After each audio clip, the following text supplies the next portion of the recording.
بسم اللہ الرحمن الرحیم۔ السلام علیکم عزیز طلبہ، میں معین الدین آزاد CMM لیکچر سے آپ سے مخاطب ہوں۔ فیڈرل بورڈ سال دوم خواجہ میر درد کی دوسری غزل ہم پڑھ رہے ہیں۔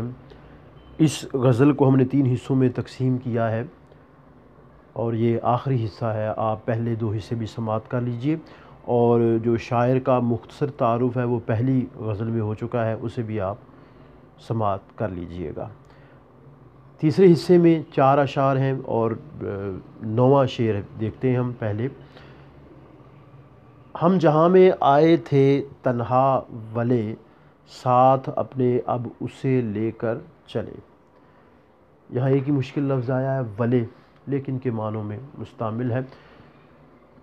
مفہوم دیکھیے گا، ہم اس دنیا میں اکیلے آئے تھے مگر اب اپنے ساتھ حسرت اور گناہ لیے جا رہے ہیں۔ انسان اس دنیا میں آتا ہے، اکیلا آتا ہے اور اکیلے ہی اسے جانا ہوتا ہے، کوئی اس کا ہم سفر نہیں ہوتا۔ آگے جو جاتا ہے اس کی نیکیاں جاتی ہیں، اس کے اعمال جاتے ہیں۔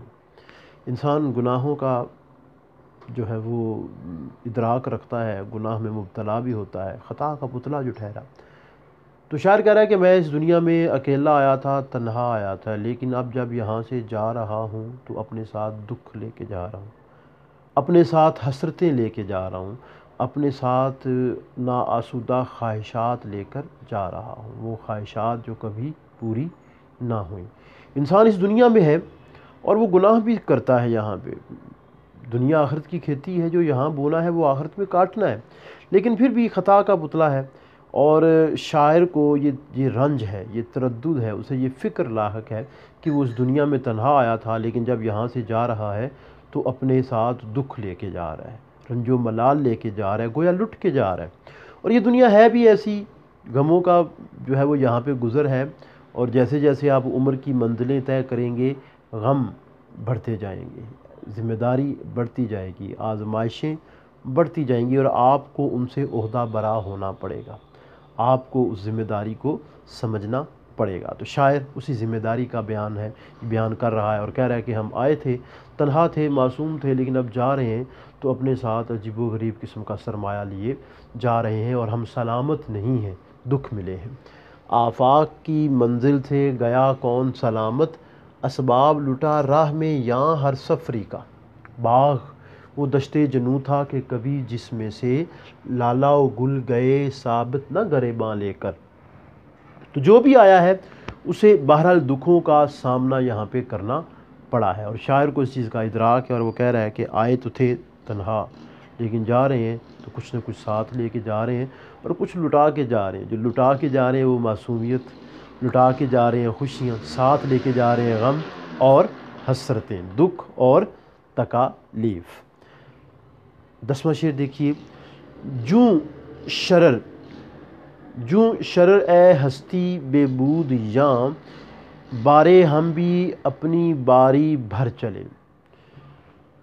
جوں مانند کی طرح، حرف تشبیہ، شرر چنگاری کی مانند یہ جو دنیا ہے، یہ ہستی دنیا، بے بود یاں، ہستی بے بود، ناپائیدار دنیا، بارے ہم بھی اپنی باری بھر چلے، اپنی باری بھرنا، اپنے حصے کا کام کرنا۔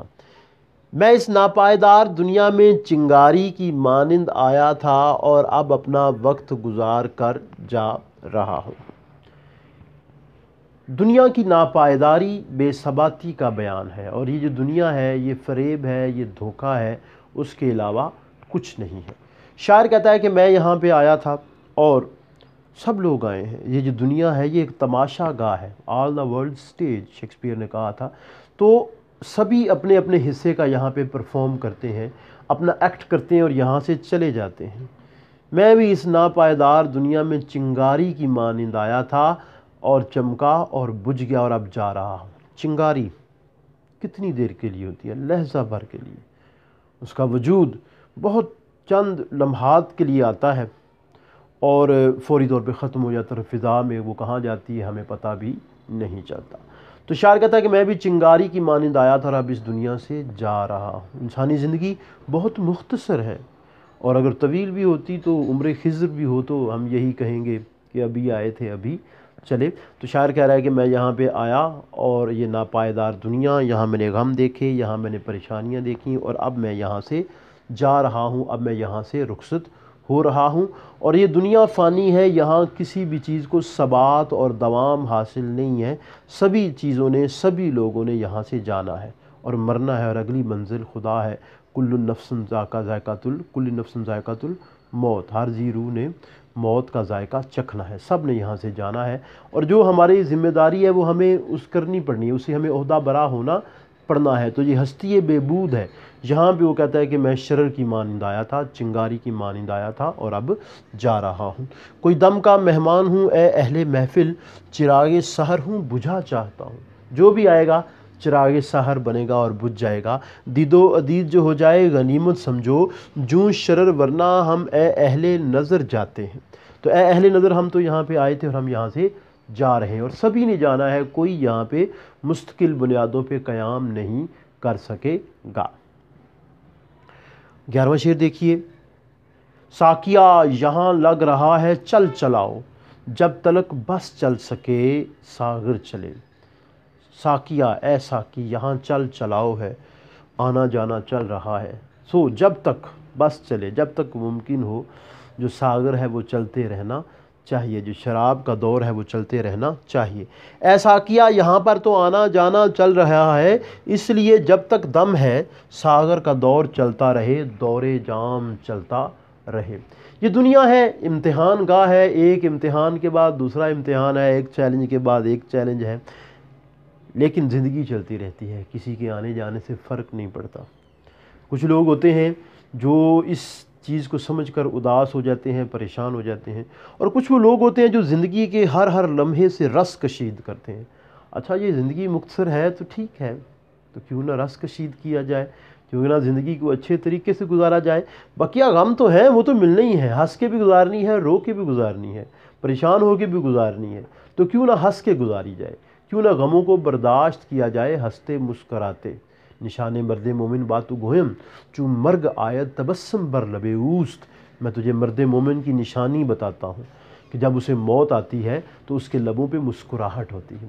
تو درد کا یہ خیال ہے کہ یہاں آنا جانا لگا ہوا ہے، تو جب تک زندگی ہے ہنستے مسکراتے گزارنی چاہیے، اور جو شراب کا دور ہے وہ چلتے رہنا چاہیے، یعنی زندگی کے جو معاملات ہیں وہ آگے چلتے رہنے چاہیے۔ اس حوالے سے غالب کا ایک شعر میرا پسندیدہ، بلکہ دو شعر یہاں پہ میں نے لکھے ہیں۔ گو ہاتھ کو جنبش نہیں آنکھوں میں تو دم ہے، رہنے دو ابھی ساغر و مینا میرے آگے۔ بازیچہ اطفال ہے دنیا میرے آگے، ہوتا ہے شب و روز تماشا میرے آگے۔ ایک کھیل ہے اورنگ سلیماں میرے نزدیک، ایک بات ہے اعجاز مسیحا میرے آگے۔ تو یہ دنیا بازیچہ اطفال ہے، یہاں معاملہ چل رہا ہے، چلتے رہنا چاہیے۔ رات دن گردش میں ہے سات آسماں، ہو رہے گا کچھ نہ کچھ گھبرائیں کیا۔ یہ جو دنیا ہے یہاں پہ جو ہے وہ معاملات ہیں، چلتے رہنے ہیں، تو کچھ نہ کچھ ہوتا رہے گا، گھبرانا کیسا، دکھ کیسا، رنج و تردد کیسا، ملال کیسا، آگے بڑھنا چاہیے۔ ہم بھی آگے بڑھتے ہیں، آخری شعر کی جانب بکتا ہے، درد کچھ معلوم ہے یہ لوگ سب، کس طرف سے آئے تھے کدھر چلے۔ اے درد کچھ معلوم ہے کہ یہ لوگ کہاں سے آئے تھے اور کہاں چلے گئے۔ مقطع ہے، پوچھا نہیں جاتا لیکن تشریح ہونی چاہیے اس کی۔